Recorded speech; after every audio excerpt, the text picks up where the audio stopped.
Hello everybody, welcome back to another video.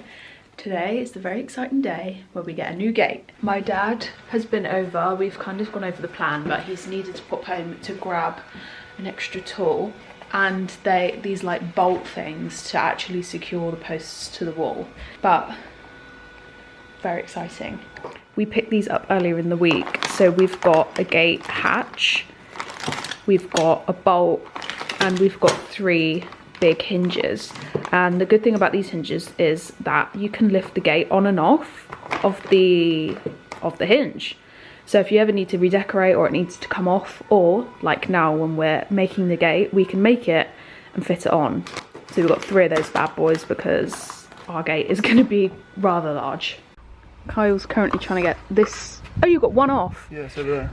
So this was where our hose pipe was, but because our gate is gonna open here, we need to move the hose here, even possibly like here, like right in, because the gate will would hit. Trying to show how rounded that is. Yeah, this is what Kyle did last year. He did such a fabulous job that he rounded the screws, so we can't actually take it off. Oh, normally there's more as well. Yeah, there's 2 more at the bottom. Okay. So you've got to like basically just yank the screws and plug out. I've just realised, because it is a bit windy today, and especially down the side of our house, I'm going to need this bad boy on top of the mic. I haven't used this much yet, but this actually is a lifesaver. Kyle got me this for Christmas. I have a little magnet on top of my camera right now. This little bit right here. And then this just sticks on top. So this is our before. And you're gonna see the process. This is all the wood that we've got. So we've got some feather edge pieces to actually make the gate. We've got timber to make the frame of the gate, and then we've got these timber posts to go on each side to actually secure the gate on. And these things is what I was on about a second ago, to secure the posts to the wall. Don't video me doing this bit. Why? Well, someone will go, what on earth is he doing? Now, because we didn't have a chop saw that was big enough, Dad had to keep rotating and then sawing again. And regardless of this being incorrect or correct way of doing it, Dad nailed it. So in order to fit the post to the house, we had to cut some of the brick out the way, because this brick actually comes out by like a centimetre from the actual wall of the house. So by doing this, we can actually get the post flush with the wall, so we don't have to pack it, and there won't be a massive gap between the house and the post.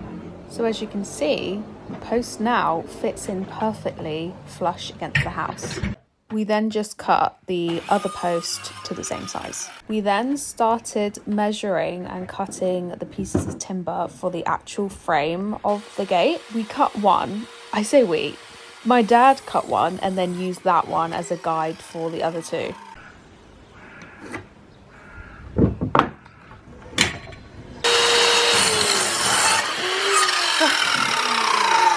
So now that we have all 3 equal pieces, we spread them out evenly so we could start measuring for the additional pieces in between to add more support. By rights, if I'm mistaken, so that will go in there. Okay. I've got to try and get a bit of strength into it. Yeah. So we decided to go down a slightly different route to what we were originally planning and create the gate to look like this, so we have as much support as possible. Now that we were happy with the layout of the frame, Dad's clamped all of the pieces together and is starting to secure each piece of timber to each other.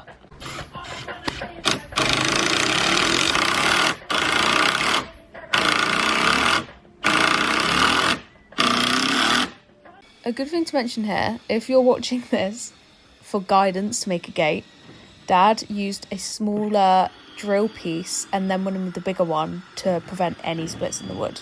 So we will come back to the frame and actually making the gate, but we decided to make a start on the posts. So like before with the frame, we had to drill some smaller holes before we could drill the bigger holes for the bolts, because we don't want these posts to split. We then stood the post up and put it where we wanted it to go, and then we drilled back through the pilot hole to make a mark on the wall so we know where we need to actually drill and put the bolt in.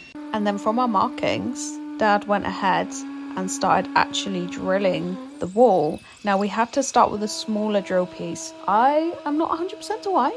I'm thinking if we go in with a great massive thing that you'll see in a minute, that it could potentially crack our wall because it was giant. As you can see, massive. Kyle actually wanted to get involved, so he took over from Dad to drill the other 2 holes.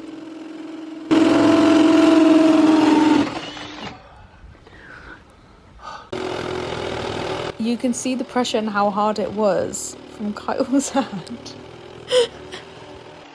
As Kyle was drilling the other 2 holes, Dad started to drill the larger holes into the posts.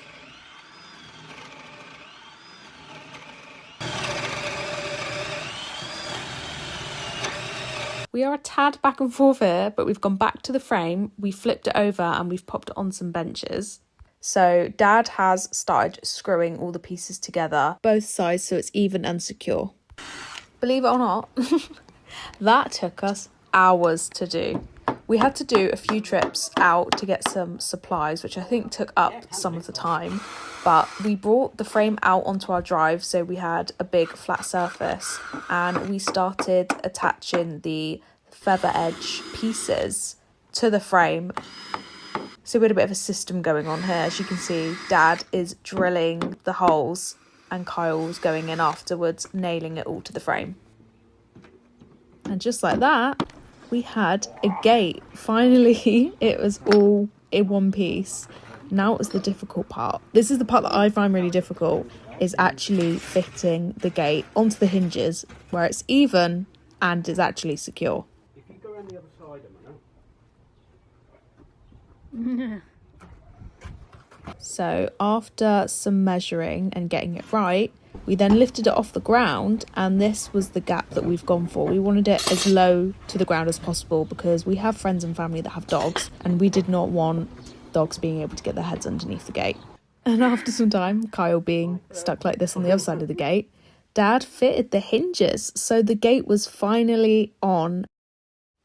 So the last step is to fit the other post, so we actually have a working gate. So I'm gonna show you the finished product. We might add a tiny bit of, what are you laughing at? We might add a tiny bit of wood down each side. I'll show you where, just to kind of like close up. It's a tiny gap, it's really not that big, but it's finished. So ta-da! So the last clip was Dad putting this post in. Fitted the post fine, fitted the hinges. We've got a lovely latch and we've got the bolt fitted, so it's done. The little tiny gaps that I was on about was down here potentially, but I don't even know if we will, to be honest. You can see it more from the other side. Yeah, from the front. Oh, do you want to see the front? Come on, Kyle, I'll let you go first. So if you go like that, you can kind of see it. It looks great, and I think we're going to paint it cream. I can do it. I think we're going to paint it cream to match the wall. So we now have a gate, and we feel very private. Yeah, we've got privacy now. Yeah. We did actually manage to get the hose pipe attachments off the wall, so we're going to get a additional piece of hose pipe to come through, and we're going to pop it here so it's completely out the way of the gate. I think this video has been very different to my usual videos. As you can tell, doing voiceovers isn't something that I usually do, but we were so in the zone of building the gate. But I hope it all made sense, and I hope if you're watching this to get some guidance to build a gate, that your gate also came out really well, because I wouldn't have been able to do it without my dad. He saved us probably like 3 days work, because I have a real problem at somehow getting things to fit to the wall. And one thing I need to get better at is actually drilling holes, inserting a wall plug, and actually securing it to the wall. I always seem to get that bit wrong, and I don't know how, because it's probably one of the easiest parts. Anyway, I really hope you enjoyed our new garden edition. I'm so glad that we have a gate now, and it was perfect timing for summer. So thank you very much for watching, and I will see you next weekend with another video.